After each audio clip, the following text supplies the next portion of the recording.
Over 70% of our planet is covered in water. Yet billions of people still do not have access to clean water. The United Nations has declared that all citizens of this planet are entitled to clean drinking water. This is not confined to developing nations. Approximately 57,185 residents do not have access to consumable water.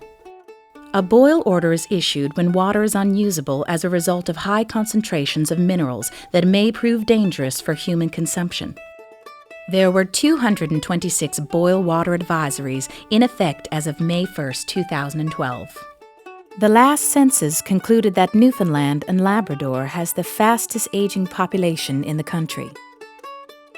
Although Canadian society on the whole is growing older, the change is occurring much more rapidly in rural communities, especially those in Newfoundland and Labrador.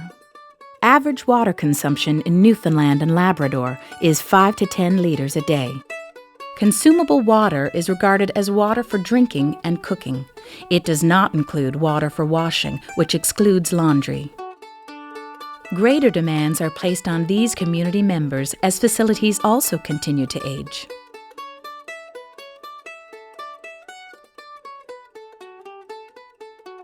The water quality of our naturally occurring freshwater is also continually at risk of contamination as climate change threatens our aging infrastructure. The government of Newfoundland and Labrador officially recognizes that climate change is a serious environmental issue. Rising sea levels and increased wave strength are likely to intensify erosion and destruction of coastal infrastructure. Increased flooding and flooding where none had previously occurred would compromise groundwater wells and freshwater sources. The value of public infrastructure assets in Newfoundland and Labrador amounted to $6 billion in 2007. There has been a steady aging of the province's road infrastructure since the mid-1970s. Extreme weather events may also threaten lives and cause significant damage to already aging infrastructure. In September of 2010, Hurricane Igor touched down in our province with winds gusting to 250 kilometers per hour. This resulted in $200 million in damages. Highways and roads account for 59% of infrastructure spending in our province. There are 633,000 cars and trucks registered in Newfoundland and Labrador, more vehicles than people. Along with water supply systems, bridges and overpasses are the second most important asset in Newfoundland and Labrador. Extreme weather conditions have demonstrated the toll that will be placed on this infrastructure. This increase of water may also affect wastewater treatment. 85% of our population is without adequate wastewater treatment.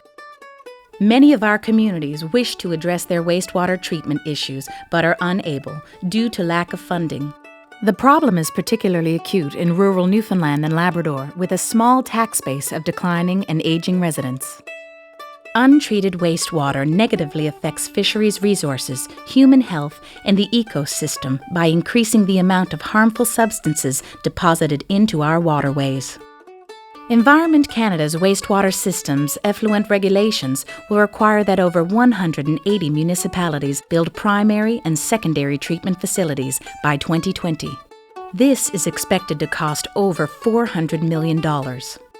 To meet the required infrastructure legislation, our municipal taxpayers would have to pay an extra $67 million per year, a 67% increase. Municipalities build and maintain almost 2/3 of Canada's core public infrastructure, with just 8 cents of every tax dollar collected. Yet municipalities are still being taxed by the provincial government. Our municipal governments represent leaders within communities who have first-hand knowledge of our long-term challenges. It has proven to be the most efficient level of government, making tough decisions on behalf of constituents. Newfoundland and Labrador is currently facing numerous challenges where tough decisions have to be made concerning future financial commitments. Municipalities Newfoundland and Labrador wants to know, what's the plan?